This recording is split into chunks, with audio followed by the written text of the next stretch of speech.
आज हमारे वेद विज्ञान वार्ता का ये द्वितीय दिवस है। पहले हम प्रथम दिवस की वेद विज्ञान वार्ता कर चुके हैं।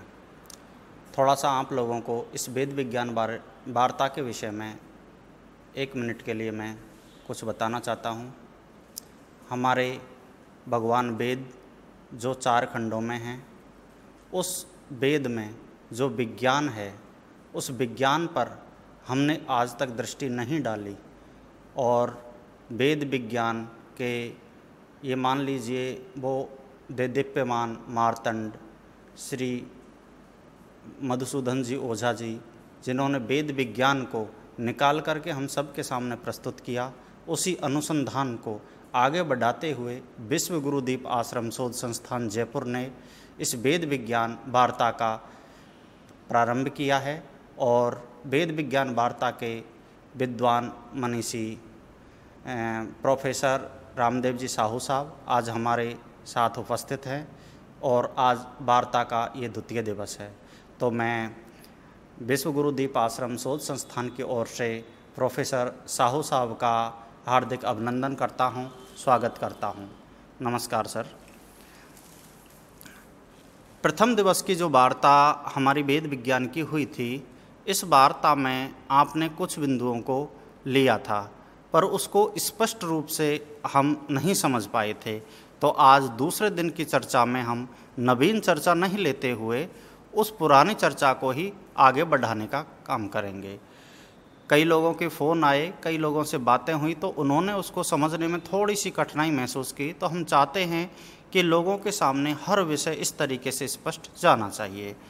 तो सर, मैं आपसे पिछली वार्ता का ही एक प्रश्न उठा करके लाया हूँ कि आपने पिछली वार्ता में बताया था कि ये सूर्य जो हमें दिखाई देता है, जो उदय काल और अस्त काल दोनों में ही, तो उसमें जिस टाइम हम उदय होते हुए हम कहते हैं कि अब सूर्य उदय हो रहा है, आप कह रहे हैं कि वो उदय काल जो है सूर्य का, वो उस टाइम उदय नहीं हुआ है, वो उसका बिंब है। तो ये बिंब कैसे है, इस बिंब को थोड़ा सा स्पष्ट कीजिए सर। प्रश्न आपका अच्छा है। देखिए, बिंब एक सूर्य से पृथक चीज़ नहीं है, हमें अपृथक ही वो दिखाई देता है, लेकिन सूर्य की जो परिधि है उससे बाहर एक निश्चित दूरी तक उसका बिंब कहलाता है। और बिंब इसलिए कहा जाता है क्योंकि उसमें से निकलने वाली जो किरणें हैं, वो किरणें क्या है कि आपस में एक दूसरी किरण से संयुक्त ना होती, और दूसरी बात क्या है कि वो एक दूसरे का विच्छेद नहीं करती हों। तो वहाँ तक की जो सीमा है दूरी की, उसको हम कहते हैं बिंब।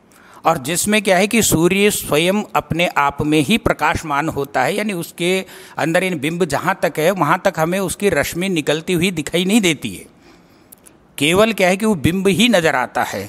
यदि हम प्रातःकाल के समय सूर्य को लगभग 1 घंटे बाद देखें उदय के बाद में, तो हमें दिखाई देगा कि सूर्य का जो गोला दिख रहा है उसके चारों तरफ आपको एक पट्टी सी दिखाई देगी। वो पट्टी पीछे क्या है कि पीछे से जो है कुछ ऐसा लगेगा कि वो पीछे जा रही है, कुछ मतलब जो है टेढ़ी है, इस तरह से आपको दिखाई देगा कि आगे से जो है वो उभरा हुआ है परिधि वाला हिस्सा, और पीछे से जो है वो पट्टी उसकी क्या है कि इस तरह से दिखाई देगी। तो वो सूर्य का बिंब है। ये बिंब जब क्या है कि सूर्योदय होता है तो उस समय क्या है कि जितनी दूरी होती है उतनी दूरी तक ही क्या है कि प्रकाश का आभास उसी तरह से करा देता है जैसे कि क्या है कि सूर्य कराता है। तो जब सूर्योदय होता है तो उस समय क्या है कि पृथ्वी के अधोभाग में रहते हुए भी क्या है कि सूर्य का जो बिंब है जो वहाँ तक प्रभावी होता है, तो वो बिंब क्या है कि ऊपर तक प्रकाश करता है। लेकिन क्या है कि उस बिंब की ये विशेषता है कि जब पृथ्वी के नीचे रहते हुए बिंब ऊपर कैसे पहुँचता है, तो क्या है कि वो सवेरे सवेरे क्या है कि चंद्रमा की किरणें, रात्रि के समय जो चंद्रमा की किरणें रहती हैं वो क्या है कि प्रातःकाल के समय भी रहती है, सूर्योदय से पूर्व तक है। इसी के कारण क्या है कि चंद्रमा हमको सूर्य उगने के बाद भी क्या है कि दिखाई देता रहता है धुंधला धुंधला। मतलब ये है कि चंद्रमा की जो किरणें हैं उनके अंदर क्या है कि जलमयी किरणें होती है वो, और जल की मात्रा उनमें अधिक होती है, तो वो क्या है कि सूर्य का जो बिंब है वो बिंब उसमें प्रतिबिंबित तो हो जाता है। क्योंकि किसी भी वस्तु का क्या है कि प्रतिबिंबित होने का मतलब ये है कि उसका पूरा जो आकार दिखाई दे रहा है, क्योंकि सूर्य का जो बिंब है वो सूर्य को नहीं दिखने देता पूर्ण रूप में। बिंब इतना तेजस्वी है कि आप उसमें सूर्य को नहीं देख सकते, बिंब सहित ही सूर्य को देख सकते हैं। तो सूर्य का जो बिंब भाग है उतना भाग क्या है कि वो उसके अंदर पहले से ही जो है प्रतिबिंबित हो जाता है। तो तात्पर्य ये है कि सूर्य सहित जब बिंब क्या है कि प्रकाशित होगा तो सूर्य के बिंब का जो प्रकाश है वैसा उसके बिल्कुल समान प्रकाश क्या है कि पृथ्वी के ऊपर गिरता है, और इससे क्या है कि हमें ये भ्रम हो जाता है कि सूर्योदय हो गया है। वास्तविक सूर्योदय क्या है कि वो लगभग 56 मिनट बाद जो है वो होता है। और ये जो सूर्य है, ये जो हमें जो है दिया गया है मान, वो केवल क्या है कि सूर्य बिंबोदय का मान है। धन्यवाद सर, बहुत अच्छी बात आपने यहाँ पर बताई। क्योंकि आज तक हम ये मान रहे थे कि जैसे कि दैनिक पंचांग में या इस तरीके से हम देखते हैं तो सूर्य उदय का जो समय आता है, जैसे मान लीजिए आज जो सूर्योदय का समय है वो 5:30 के आसपास यहाँ जयपुर का दिखाई दे रहा है, तो हम ये मानते हैं कि 5:30 बजे ही सूर्योदय हो रहा है। जबकि आपने इतना स्पष्ट इसको बताया है कि 56 मिनट बाद में ही सूर्योदय होगा, तो हम ये देखिए, इसका एक कारण ये भी हो सकता है कि जैसे क्या है कि हम संध्या उपासना करते हैं, तो संध्या उपासना करने का तात्पर्य यह है कि सूर्योदय जब तक रहता है तो क्या है कि संध्या उपासना फिर सूर्योदय के बाद नहीं होनी चाहिए, लेकिन सूर्योदय के बाद भी संध्या उपासना का काल निर्धारित है। और वो काल क्या है कि संगव काल से पूर्व तक हम कर सकते हैं संध्या, ऐसा नहीं है। और इसी के कारण क्या है कि सूर्योदय से पहले भी संध्या काल का प्रारंभ हो जाता है। तो तात्पर्य ये है कि वो संध्या काल जो माना गया है उसमें क्या है कि ये विशेष रूप से क्या है कि जब बिंब काल जो आता है उसके पूर्व से इसका प्रारंभ होता है, यानी उसके पूर्व 1 घंटे पहले से इसका प्रारंभ होता है। और सूर्य का बिंब जब दिखाई देना बंद हो जाता है उसके बाद भी 1 घंटे तक इसका समय रहता है। तो इसी से स्पष्ट हो जाता है ये। तो बिल्कुल आज आपने स्पष्ट किया, क्योंकि मैंने भी वेद विज्ञान को जब देखा तो उसमें ये देखा गया कि सूर्य अस्त और सूर्य उदय के 2.5 घटी पूर्व और 2.5 घटी बाद तक ये संध्योपासना का जो समय है, काल है, वो निर्धारित किया गया है। तो कई बार भ्रांति उठ जाती थी कि जब सूर्य अस्त हो गया तो उसके बाद में संध्या क्यों, या अभी सूर्य उदय हुआ ही नहीं है तो उससे पूर्व संध्या क्यों। तो बिल्कुल आज इस चर्चा में ये बहुत ही महत्वपूर्ण जानकारी आपने दी। साहब, मैं दूसरा प्रश्न आपसे जानना चाहता हूँ कि ये पृथ्वी पर सूर्य का जो प्रकाश है वो ऐसा कहते हैं कि वो पूरी पृथ्वी पर सूर्य का प्रकाश नहीं पहुँचता, किसी आधे भाग पर सूर्य का प्रकाश आता है और आधे भाग पर नहीं आता।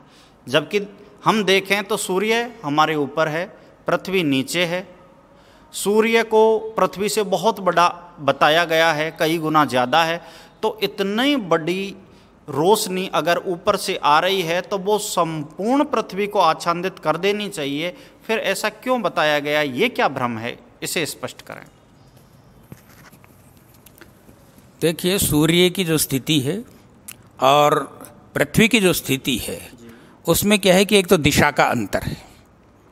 तात्पर्य ये है कि सूर्य हमारे से बहुत ऊंचाई पर है और वो पूर्व दिशा में, हम नैऋत्य में हैं। तो एक तो क्या है कि दिशागत जो अंतर है। दूसरी बात क्या है कि हमारी जो पृथ्वी है वो 12,64,800 किलोमीटर इसकी लंबाई चौड़ाई बताई गई है, और जो सूर्य का जो परिक्रमण वृत्त है वो 13,45,200 किलोमीटर का है। केवल 1,00,000 किलोमीटर का अंतर है, लेकिन वो जो दिशाओं का अंतर है वो इसके अंदर, जब सूर्य अपने परिक्रमण वृत्त पर ऊपर भ्रमण करता है और नीचे पृथ्वी की स्थिति है, तो इसमें क्या है कि पृथ्वी चूँकि नैऋत्य में, इसलिए दक्षिण की तरफ हमारी पृथ्वी जो है स्थित है ब्रह्मांड में। अब ऐसी स्थिति में क्या होता है कि एक बात आपको ये भी जान लेनी चाहिए इसमें कि जो सूर्य की जो किरणें जो जाती हैं तो उनके जो वृत्त हैं वो भी क्या है कि 7 वृत्त हैं। और वो 7 वृत्त क्या है कि 7 छंदों के नाम से हैं, जो वैदिक छंद जो बताए गए हैं। तो पहला जो वृत्त है जैसे गायत्री, उसके बाद अनुष्टुप, त्रिष्टुप, तो लास्ट में जाकर के जो बृहति और जगती वृत्त है, तो बृहति वृत्त वो बताता है कि सूर्य का जो प्रकाश है उसका अंतिम पहुंच है उसकी, वो बृहति वृत्त तक है, उससे आगे सूर्य का प्रकाश नहीं जा सकता। और हमारी पृथ्वी बृहति वृत्त के बिल्कुल ऊपर स्थित है, इसका अधिक भाग जगती वृत्त में चला गया है। अच्छा। तो जगती वृत्त का जो भाग है, यानी जो दक्षिण के हिस्से में जो भाग चला गया है पृथ्वी का, वहां पर चाहे सूर्य दिन में प्रकाश करे तो भी वहां पर प्रकाश नहीं पहुंचता है। तो इसलिए क्या है कि हमारी पृथ्वी का जो अधिकांश भाग है, लगभग क्या है कि 73-74% जो भाग है, उस भाग पर सूर्य का प्रकाश पहुंचता ही नहीं है।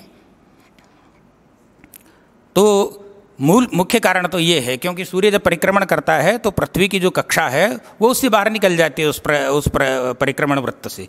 तो इसलिए क्या है कि वहाँ पर प्रकाश नहीं पहुँचता है, और जो इसके भीतर रहता है तो उस अंश पर, यानी जो बृहति वृत्त के ऊपर वाला जो हिस्सा है और जो बृहति वृत्त से अंदर की साइड का हिस्सा है, तो वहाँ पर क्या है कि सूर्य का प्रकाश पहुँचता है, बाकी पर सूर्य का प्रकाश नहीं पहुँचता है। इसी में मैं एक जानकारी और चाहूँगा कि जैसे पुराणों में जो बातें कही गई हैं, आपने अभी ये बात बताई है कि सूर्य का जो प्रकाश आता है वो 7 वृत्तों से होता है, और वो 7 जो वैदिक छंद हैं, ऐसा कि आपने बताया। तो ये जो 7, जैसे हम चित्रों में देखते हैं कि सूर्य के 7 अश्व, तो क्या ये वो अश्वों की जो कल्पना है ये वो ही है या उससे कुछ पृथक ये चीज़ है?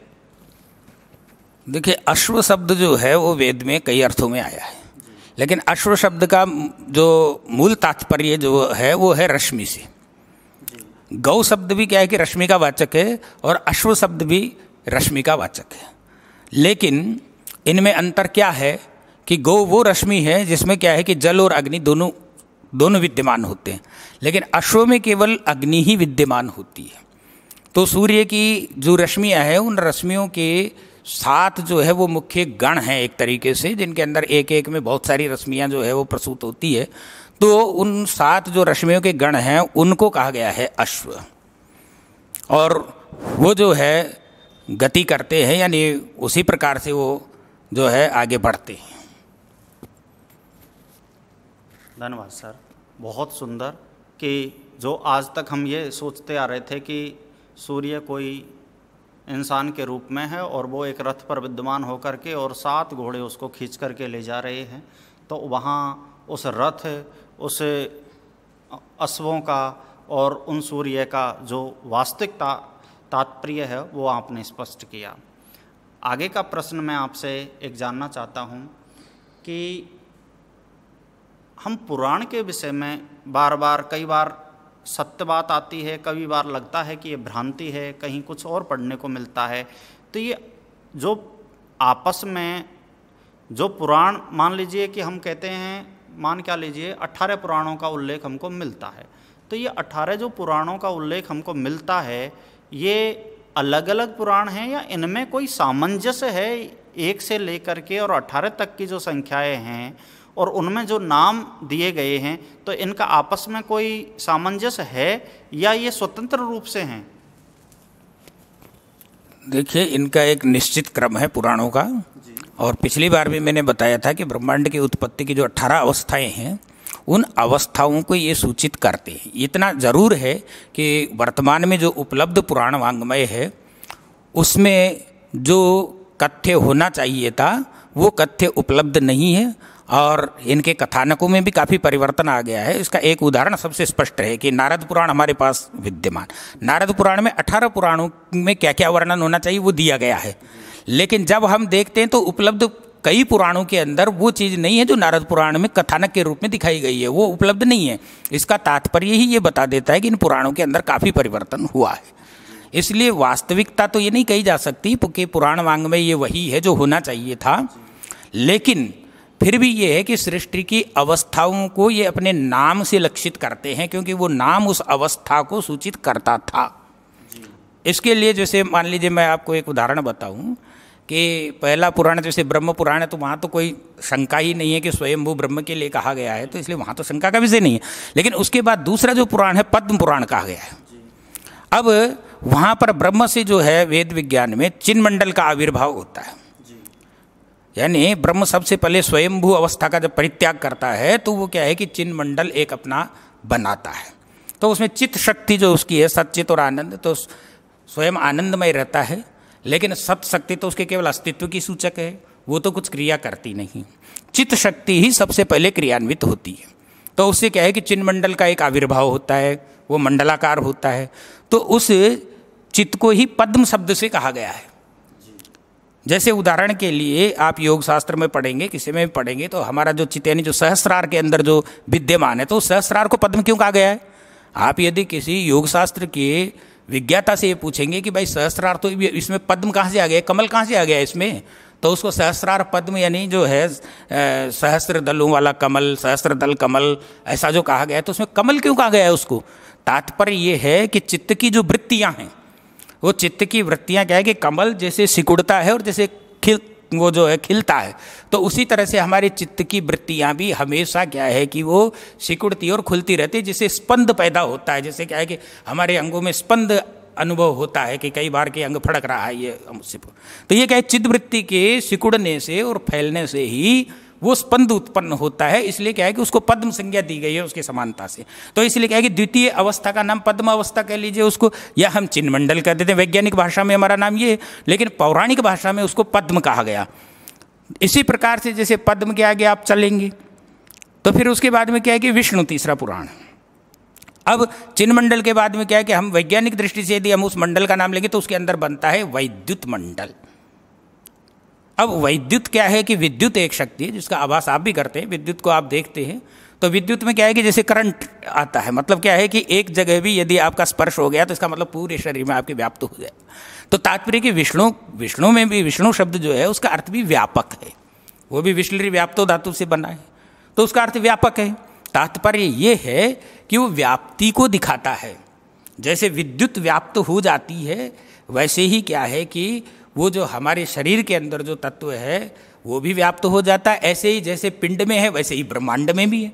तो ब्रह्मांड में भी क्या है कि वो जो आत्मशक्ति कह लीजिए, ब्रह्म की जो शक्ति कह लीजिए, या वो वही चित्त शक्ति कह लीजिए, जो क्या है कि उसमें परिणमित होती है उस मंडल के अंदर, तो विद्युत की तरह सब और फैल जाती है। तो इसलिए क्या है कि उसका नाम विष्णु रखा गया है। तो क्रम से है। इसी प्रकार से क्या है कि आगे चलेंगे तो फिर हमारे क्या है कि वारुण मंडल आता है। अब वरुण जो है हम भले देवता मानते हों, लेकिन अदिति से जो 12 जो गैसीय द्रव्य उत्पन्न हुए थे उसमें वरुण का जो वास्तविक तात्पर्य हाइड्रोजन गैस है।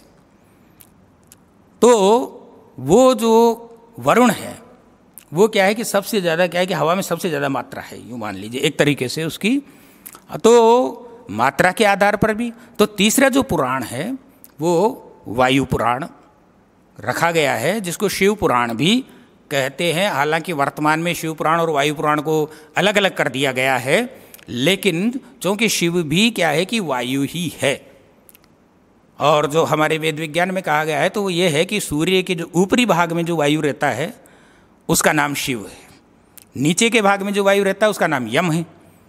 तो तात्पर्य ये है कि वायु ही शिव है और शिव ही वायु है, अभिन्न है एक दूसरे से, कोई पृथक नहीं है।